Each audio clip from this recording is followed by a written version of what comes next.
Hello friends, आज हम बात करेंगे वो क्या की फैक्टर्स हैं या क्या रिस्क फैक्टर्स हैं जिसकी वजह से लोगों को हार्ट अटैक आता है। हमने ऑलरेडी हार्ट अटैक पर काफ़ी वीडियोस किए जो कि आप हमारे हार्ट अटैक के प्लेलिस्ट में चेकआउट कर सकते हैं। आज कुछ उसके कारणों पर या रिस्क फैक्टर्स पर बात करेंगे।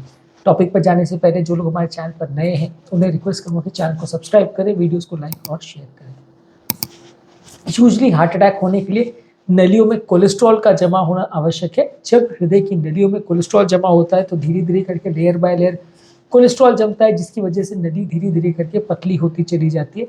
जब नली ज़्यादा पतली हो जाती है तो ब्लड का प्रवाह रुकने लगता है, ब्लड के प्रवाह धीरे धीरे अवरुद्ध होने लगता है, जिसकी वजह से लोगों को हार्ट अटैक आता है। यानी हृदय की नली का ब्लॉकेज जो है वो इंपॉर्टेंट कारण होता है जिसकी वजह से लोग को हार्ट अटैक आता है। नॉर्मल नलियों में भी हार्ट अटैक आ सकता है, लेकिन इसका चांसेस कंपेरेटिवली काफ़ी कम है। हो सकता है, पॉसिबिलिटी है, लेकिन चांस काफ़ी कम देखा जाता है। इसके अलावा यदि किसी को ब्लड प्रेशर है तो नलियों की दीवारों पर स्ट्रेन पड़ता है, खिंचाव होता है, तनाव होता है, इससे भी हार्ट अटैक आने का चांस बढ़ता है। किसी को अगर हाई कोलेस्ट्रॉल का प्रॉब्लम है, ब्लड कोलेस्ट्रॉल खास करके जो बैड कोलेस्ट्रॉल एलडीएल कोलेस्ट्रॉल है वो अगर ब्लड में ज़्यादा है तो भी लोगों को हार्ट अटैक का चांस होता है।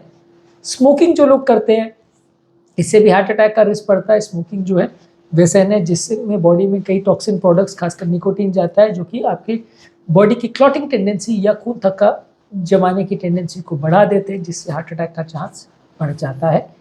डायबिटीज़ एक इम्पॉर्टेंट रिस्क फैक्टर्स है।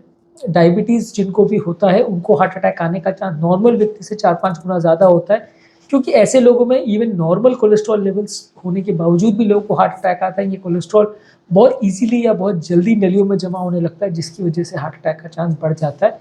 तो डायबिटीज़ एक इम्पॉर्टेंट रिस्क फैक्टर है, और अगर किसी व्यक्ति को डायबिटीज़ है, उसको छाती में दर्द हो रहा है तो उसे बिल्कुल इग्नोर मत करिए। कई बार बहुत ज़्यादा हार्ट अटैक के पेशेंट्स को पेन भी नहीं होता है जब उनको डायबिटीज़ होता है, तो ये उसे और ज़्यादा डेंजरस बना देता है। इसके अलावा जो लोग को वज़न ज़्यादा है उनको भी हार्ट अटैक होने का चांस है। हालांकि जिसको वज़न ज़्यादा है हर एक को ब्लॉकेज हो जाएगा ऐसा ज़रूरी नहीं है, लेकिन जिनका भी वज़न ज़्यादा है उनको कंपेरेटिवली रिस्क ज़्यादा होता है।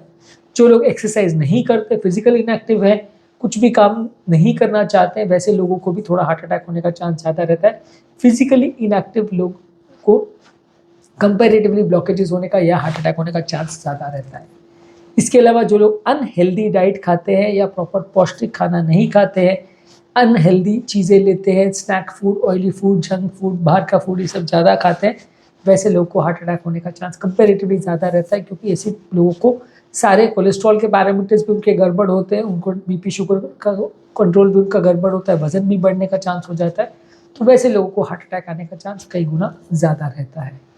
दिमाग पर जिनके बहुत ज़्यादा तनाव हो या मेंटल स्ट्रेस अगर किसी को हो तो वैसे व्यक्ति को भी बॉडी में बहुत ज़्यादा स्ट्रेस हार्मोन्स निकलते हैं, और ये स्ट्रेस हार्मोन्स हार्ट अटैक को लाने का कारण बनते हैं।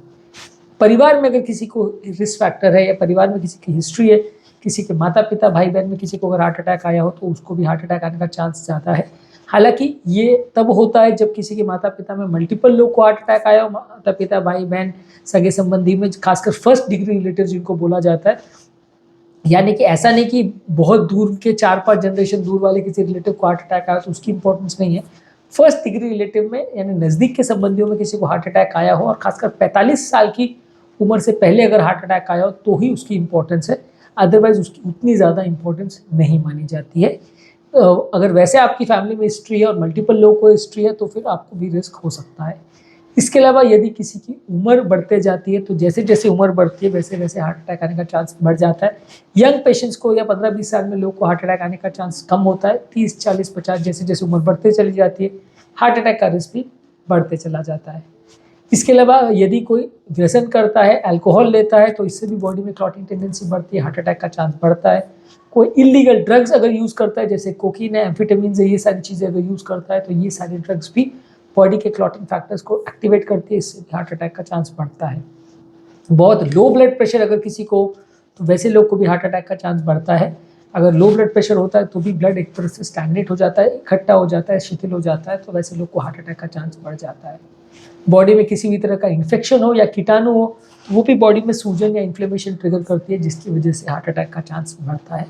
यदि किसी व्यक्ति को किडनी का प्रॉब्लम हो, किडनी की डिजीज हो और क्रिएटिनिन वैल्यूज ज़्यादा हो तो भी बॉडी में इन्फ्लेमेशन क्रिएट होता है, इससे भी हार्ट अटैक का चांस बढ़ता है।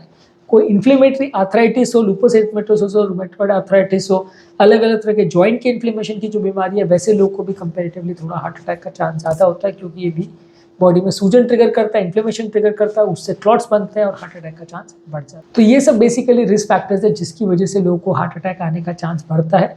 जितने ज़्यादा रिस्क फैक्टर बढ़ते जाएंगे उतना हार्ट अटैक का चांस बढ़ते जाएगा, उतना क्लॉटिंग का चांस बढ़ते जाएगा।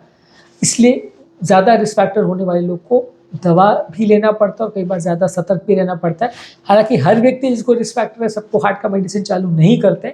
सिलेक्टेड केसेस में कितने रिस्क फैक्टर और कितना रिस्क है उसके हिसाब से प्लान करना पड़ता है। उम्मीद करूँगा कि आज के टॉपिक में कुछ नई बातें जानने को मिली होगी। जो लोग हमारे चैनल पर नए हैं उन्हें रिक्वेस्ट करूँगा कि चैनल को सब्सक्राइब करें, वीडियोज़ को लाइक और शेयर करें।